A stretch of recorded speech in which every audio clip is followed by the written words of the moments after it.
We're back with another series of the Inspiring Women in CX podcast, a series dedicated to real talk conversations between women in customer experience and technology. For Series 8, we're raising the bar, pushing boundaries, sparking bold ideas, and challenging the CX status quo. Expect fresh perspectives, fearless discussions, and a celebration of women driving change in our industry.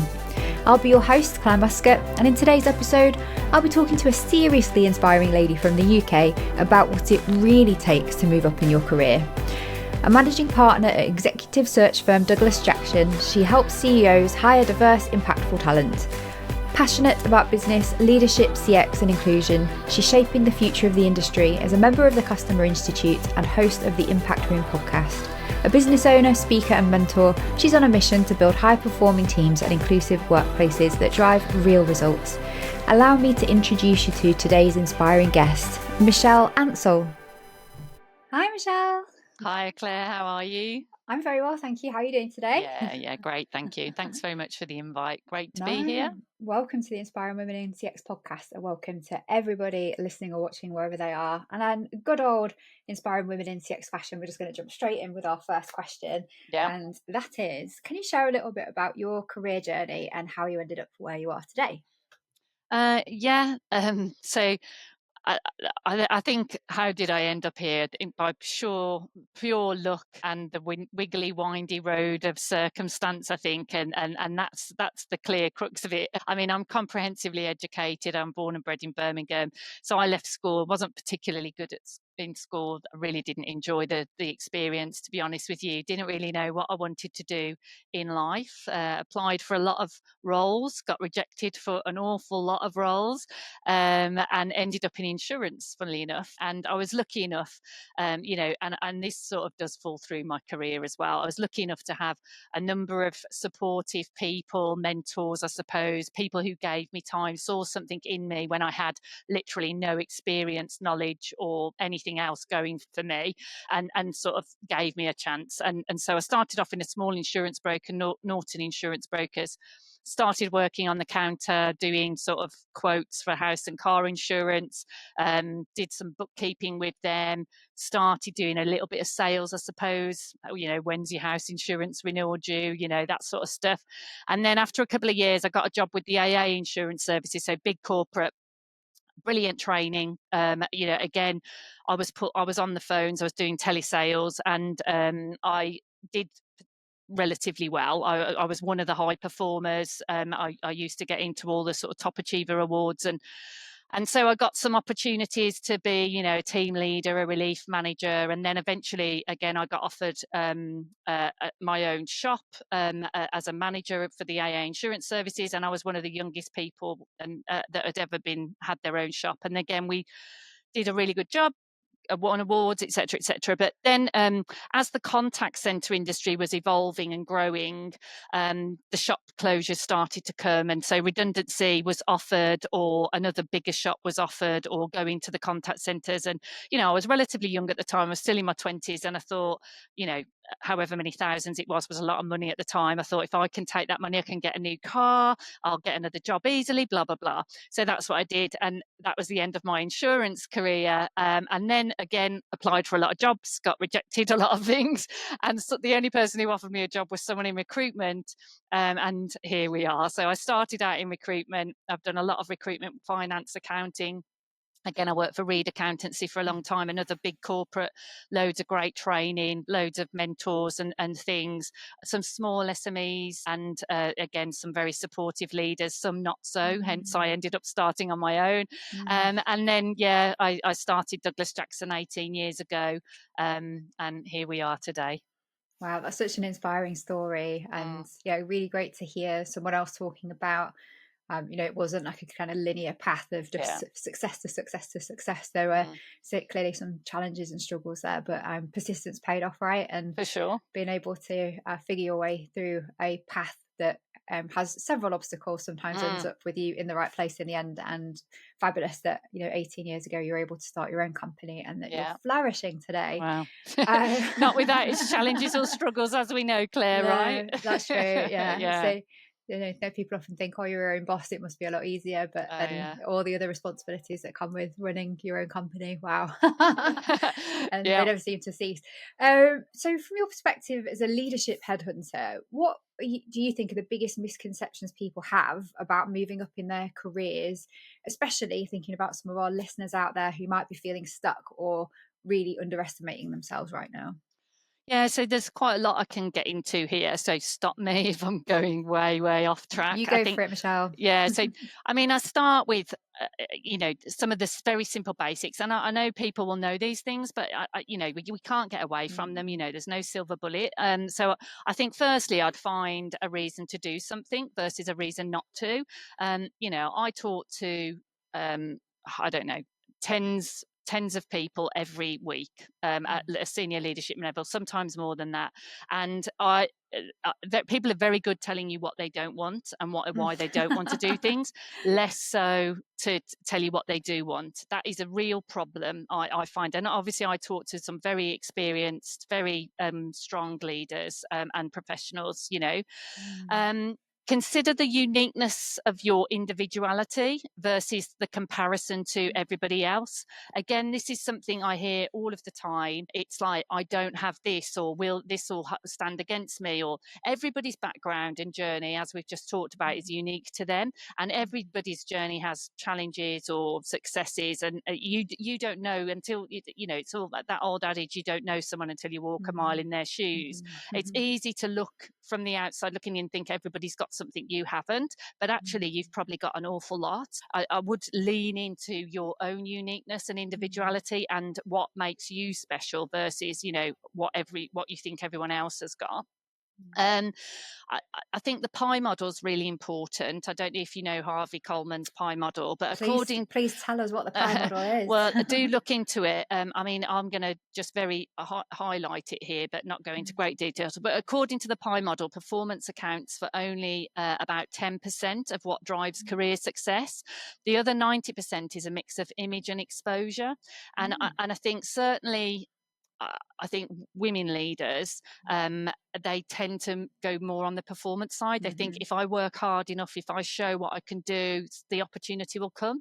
And that's not necessarily true, and especially according to that model. So for anybody that's interested in that, do look it up.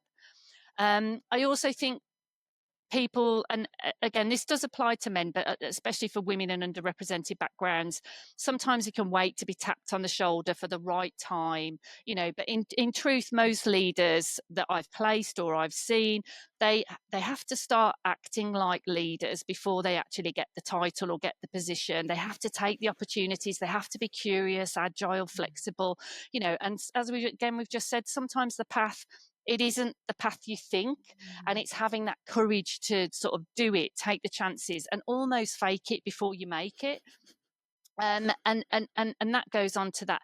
You have to have all the experience. You have to be 100% ready. Again, I think the best leaders, they're curious, they're coachable, they're resilient, they're not perfect. So, if you talk to some of the very successful people, they realize that they don't know it all.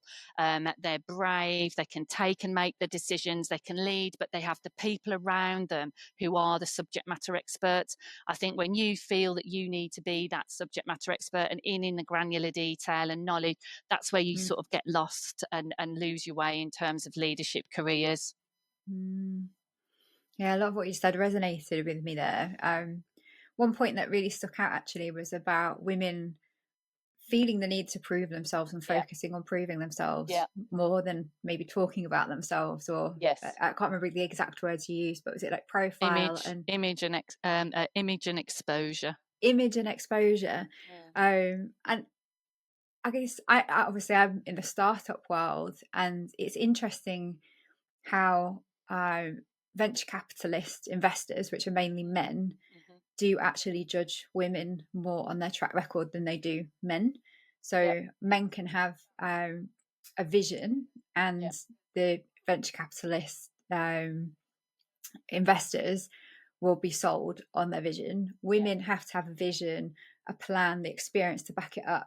they have a lot more convincing to do. Do you think that's Yeah. the same is true in leadership roles? Yeah, I think it's I'll say her name wrong. Is it Marianne Seeger, the Authority Gap author? Yeah. And she says, men are more likely to uh, consider a man a high performer versus a woman when they do exactly the same results. It's bias, isn't it? Yeah. So it's definitely true. So there's no getting away from it. You've got to, because you're in the minority, it looks like you're in the minority. So if it's the same when we talk about interviews and that percentage of representation. If there's only that one person on a short list or a long list from that background, it immediately you think, oh, that's unusual to see them because everybody else looks like that or behaves like that or has come from that sort of background. So they immediately stand out. Whereas if you can sort of level the playing field, then it looks like, that's the norm, if you know what I mean. So yeah, I mean, it certainly exists. Yeah, and another couple of things that resonated with me was the point around, like, what is the purpose of being in a leadership role? And it isn't to be the subject matter expert and being in all the detail. It's about supporting your team, growing your people, ensuring they're performing at their best, providing development opportunities for them. And I think that is like kind of one of the big steps, isn't it, from management into leadership? Yes. Is being able to focus on what your new job is, or if you move from management to senior management, for example. Because I think a lot of us in CX, actually, because we've got such depth of subject matter expertise, we'll kind of naturally lean back more into your subject matter expertise than perhaps focusing on the generalist leadership responsibilities. And that is definitely where I see a lot of people getting more stuck.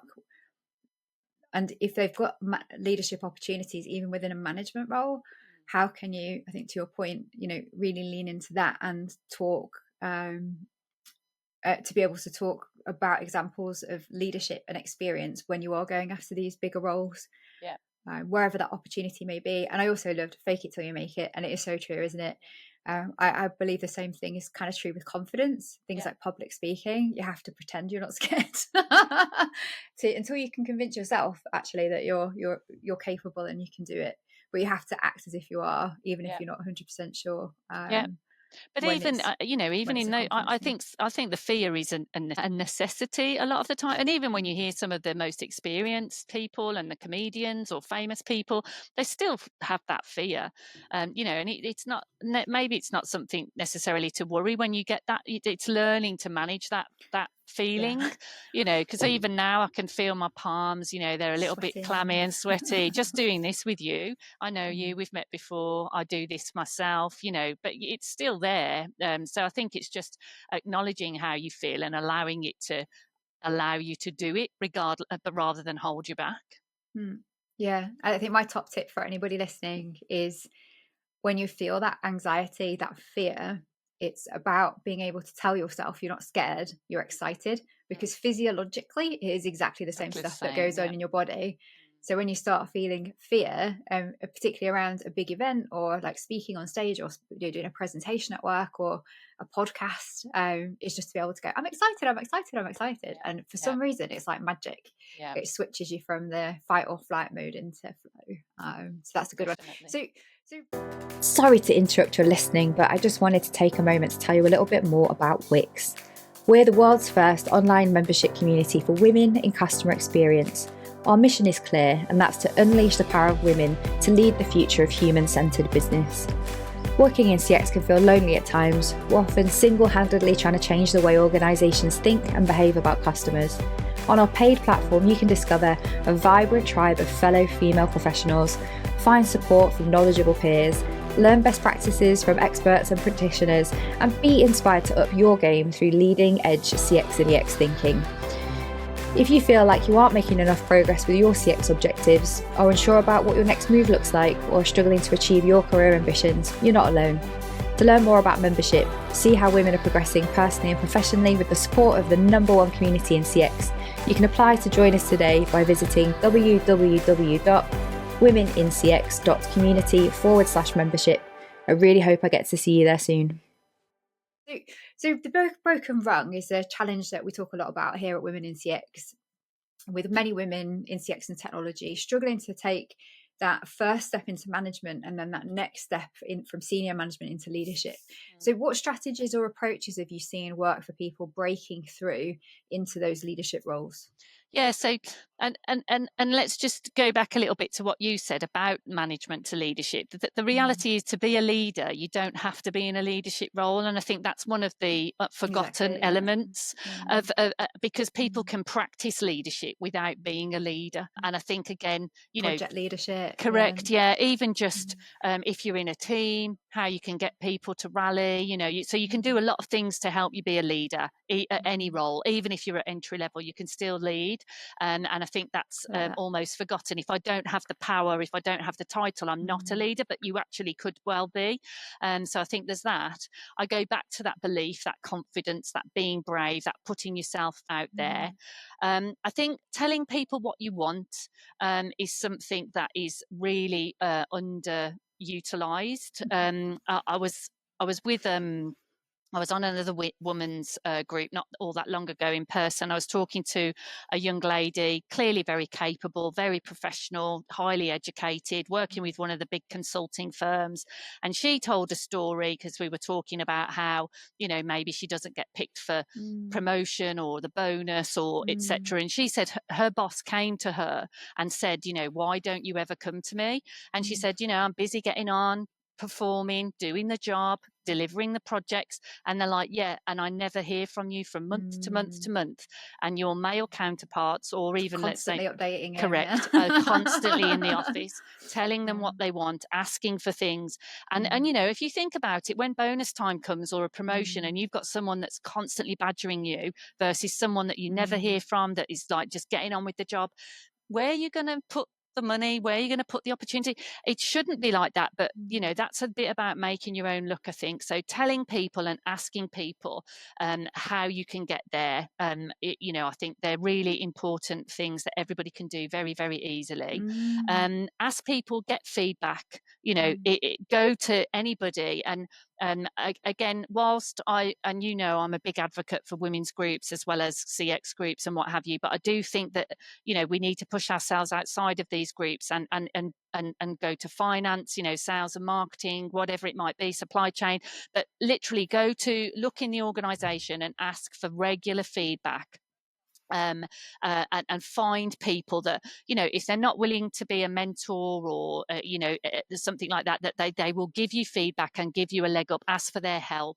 Don't worry about rejection. We're all going to be rejected. So we just have to get used to it. It's not necessarily personal. And if people say no, just keep trying, keep banging the door, keep asking, and somebody will obviously come and start to help.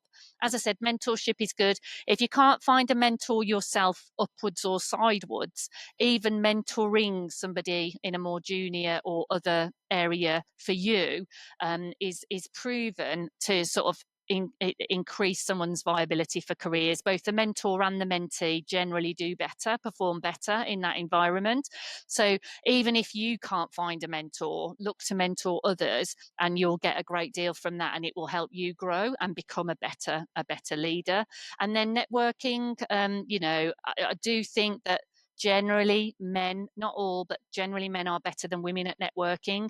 I think as well, knowing that coming at networking from it's not about what you want. And I think that's where a lot of people struggle. It's like, well, what will I get out of it? I think if you can come into networking as what can I do to help the network? And can they help me in any way, shape or form? I'm not too worried about that, but it will benefit me because I'm helping them, and what can I bring to the table? But I think, again, a lot of people come from a scarcity mindset when it comes to networking. It's like, yeah, but if I help somebody, what about me? And rather than that abundance, I think men typically, and it's maybe because they've been in these higher roles for longer and there's more of them, they do tend to be quite good at putting people together. And and a lot of jobs are got that way. It's like, oh, have you met John, or have you met Martin, or let me introduce you to. Whereas sometimes women can be a little bit reluctant to do that and feel like there's so little opportunity, they'll lose out themselves. But I think there's enough opportunity for everybody. So I definitely think about it more from what can I do? What can I help people with? And I think you'll get a lot more in return. So yeah, and then the other point is, I think if we can get more support for women at certain points of their career, obviously when they start a family, if there's health issues, certainly at that midlife point, the menopause, or if they've got elderly parents, sometimes women have to pull back. They can't take on that extra project. They can't put in the extra hours. They maybe don't feel they're ready or able to do a promotion. That doesn't mean that they're just mothballed forever, put away and forgotten. If we can support them, and we as women that get to those stages can try and understand and ask for the support, in a couple of years when they're in a better space again, or they've maybe got the bandwidth, or they're able to do it, they come back fully infused, excited. They've got all this experience and they're ready to go. And I think businesses lose out by not recognizing these stages in their career. But I think women do also. I think I speak to lots of women on maternity that are looking to exit their employer rather than they haven't had a conversation before that and during that. And, what's next, what's to go back. Do you know what I mean? So I think there's opportunities there as well. Love that. I think the two big points I'm taking away from that question are, it's a bit like marketing yourself in the workplace, because I'm sure a lot of listeners will know this term, but mental availability. That's why brands spend millions on advertising. So when a consumer thinks about a need, that connection is going to be made. So if you've got that visibility, that regularity of contacts, that you're being seen, not obviously the results you deliver are very critical, but that kind of FaceTime, talking about like what you've done, giving those updates, having one-to-ones, not hiding away and just letting the results speak for themselves is a really important part. And the other thing, we talked quite a lot about mentorship, but I think for me, sponsorship was critical for my career journey when I was in the corporate world. So how do you find and align with people who will talk about you when you're not in the room, that are a senior enough level, that if your name doesn't get mentioned in relation to an opportunity, or those talent conversations that happen once a year, that you're never going to be at, how can you get the people who do have a say in what happens in terms of development opportunities and talent pipeline planning, to make sure that you're definitely a person of conversation when that's happening. So let's think about kind of more practical tips here for our listeners then. So once someone actually gets to the interview and the negotiation stage for a top role, for example, what should they be doing differently to position themselves for success, both in securing the job and ensuring the right terms? And I know this is a question I get asked all the time in the community. Okay. So an interview and the negotiation are separate. And I think, you've got to understand that and not think that it's all the same. Again, I'll talk to people right at the offset, before we've even really got into the role in any grade, and they're already negotiating. They're already telling you what they need. Now, I get that, and I understand that there are some things that are non-negotiable, but, also certainly at leadership, a senior leadership levels, sometimes things aren't written. Yes, the job description is in black and white and it's been put on paper, but how many times do you get somewhere and the job changes completely? And the reality is, at a senior leadership level, yes, there is a defined description of the role, but you're going to have to probably do an awful lot of other things to get that job done. So I think going to the interview with a real open mind, it's a two-way thing. Lots do research on the job, the company, the financials, etc. And I do know, again, that's really important. But again, at a senior leadership or leadership level, it's really going to come down to the people, values and culture. The reason that you're going to leave that business if you're a performer is because you can't work with the people. The business won't allow you to do the things that you do. So how well do you understand these things, and how do you use the interview process to try and understand the leadership team, the personalities, the gaps, the performance, the empowerment, the stakeholders? And then, what are the key outcomes? So forget the job. What where is the business on their journey? We know that businesses are typically in a 3 to 5 year target operating model cycle. So when you're being interviewed, where are they in that? And what's happened? Have they failed? Why have they failed? If they've brought someone like you in already, why did that person not succeed? You know, what's happening? And when you're going to come in, are you in the mid stage and everything's on fire? Or, you know, is it, because companies will sell you the dream, but the reality is when you get in there, it's like, oh my God, this wasn't what I was told. And again, you hear that all of the time. Yes, I agree. I hear that all the time too. Yeah. So, you know, outside of your key responsibilities, understand what your sphere of influence or support will be, and then think about, in interviews and the questions that we get asked, immediately we're going back historically to give an example of when we delivered. And that's great. And we have to do that. But the best leaders, again, they're solution, not problem focused. And this is what CEOs and boards need. And again, to your point earlier about CX and where I think sometimes they get stuck is we focus always on the problems. The customer's saying, we've got all these issues. These are the complaints. These are the drop off. It's all these problems. And that's what the conversation becomes of, you know, this problem, but what's the solution? Well, okay, you're asking me that question, Mr. CEO. So where does your business want to go? I believe in 3 or 5 years you want to be here. Well, let me tell you how I'll take you there. And this is the example. I've done that before. So it's really about looking at the solutions rather than the problems, being aware of the goals, the targets, what's the board looking for? What are the investors looking for? Again, from a CX perspective, I think sometimes we go into it with, the customer is king, we can do this, NPS, etc., etc. And that's all well and good. But as we know, if the investors are looking for X in 3 months or an exit in 3 years and the bottom line has got to double, you've got to be telling the organization that's what you can deliver through great customer experience or the customer stuff. So, yeah, I think that's the interview side. Then on the negotiation side, as I said, I think people do put the barriers up right up front. Now, that can stop you even getting a conversation or having a conversation. And sometimes I think it's better to have the conversation, roll yourself out and explore the opportunities if all the other variables are in place or some of the other variables are in place. So if we take, let's say a 4-day condensed working week, and that's important to somebody, often I'll talk to them and they go, I want 4 days a week. And I go, okay, is there any flexibility? No, unless you get it committed, confirmed before we start, I'm not going for interview. Fine. I get it's important, but it's very difficult for a business to say yes to that right at the at the get-go. Correct. But if I meet you and I go, I absolutely love Claire. She has blown me away. She's head and shoulders above everybody else. And then I go, Claire really is looking for 4 days. And you go, do you know what? I might be able to do it. It can happen. I mean, again, I heard this story not too long ago. A female director worked a 4-day week, was in the process for a C-suite board role. The board went, no way, it's never going to happen. You can't do this job 4 days a week. And she just went, okay, give me 3 months. If it doesn't work, I'll work 5 days for you. A few weeks, months into the role, the board member come back and said, when are you going to start this 4-day a week?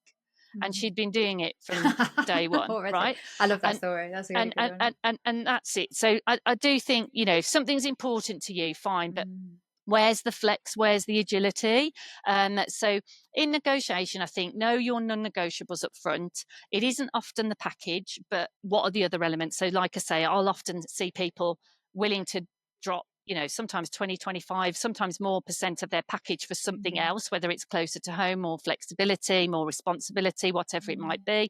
So think about that.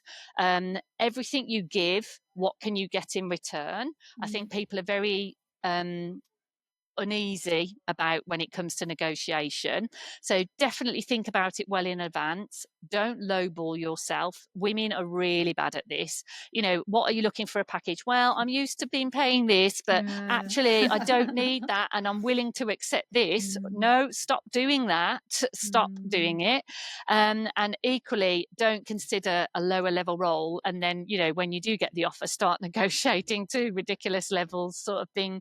But yeah, I think those will be my top sort of my top advice on those two things. This is a very similar conversation that I have with a lot of women in the community. I think my bits of advice would also be like if something it seems interesting and exciting to you as an idea when you're going through this interview process, I think it's about letting go of what the outcome is going to be. So I think I see a lot of people getting very attached to opportunities. It's a bit like dating. You're gonna have to probably date quite a few people before you find the right one, but they're just focusing maybe on like just one job at a time, and then going through the process, maybe not getting it and having to start all over again. So like mindset wise, thinking a bit more about dating when it comes to job searching, especially for people that are out of work as well, I would say, like, or in between roles. Definitely. Because there's something like about the energy I think that you give, which is desperation, that people can smell a mile off. And that's not going to help you get the job, and it's definitely not going to help you negotiate if they can sense that. So having that kind of slightly detached from the outcome approach to job hunting, I definitely believe it makes a massive difference. And just relentless focus on being offered the job, not whether I'm going to take it or not, or what the package is going to be. We just focus on getting it, doing your best job in the interview, demonstrating your skills, going in with as much kind of confidence and gusto as you can. Again, with that detachment, mindset wise, it makes a massive difference. And then just one little tip from me on negotiating package. I think you said, women lowball themselves. I quite often advise people to think about what they would accept, think about what they would really want. And when you're saying kind of the starting point, let it be in between your dream and what you would really like, and what you would accept, but don't go straight in with what you would accept. Go in a bit higher, because in negotiations, invariably, unless you're really lucky, and I've seen this happen to people, and it's happened to me, that first offer's been like, yes, we're happy to pay you that, because they've you've gone through that process, and they will do anything to get you because they can recognize the value of you being there. But to just go in with that kind of slightly higher, but you've got to get offered the job first before you worry about that stuff. So I'd agree with you there. But we're running out of time now, Michelle. It's been awesome to talk to you today. We've got loads of practical tips for our listeners, but if there was one kind of top takeaway or one piece of advice from this entire conversation you'd like to leave our podcast listeners with, what would that be? Believe in yourself and just take one step towards your goal every single day. Oh, that's a really nice one. And we'll make sure that we get the links for the resources that you mentioned, the pie, the book that you talked about, and we'll add those to the show notes afterwards. So that's it for today. Thank you so much, Michelle. Brilliant. Thank you very much. Lovely to be here. And thank you to everybody who listened or watched wherever you are. We can't wait to see you on the next one. Bye for now. Bye, Michelle. Bye. Thanks for listening to the Inspiring Women in CX podcast with me, Claire Muscat. If you enjoyed the episode and you don't already, please do drop us a like and subscribe to our channel. The bigger the following, the bigger the impact we can create in our mission to amplify the voices of women working in CX and technology. Well, that's all for now. See you all next time.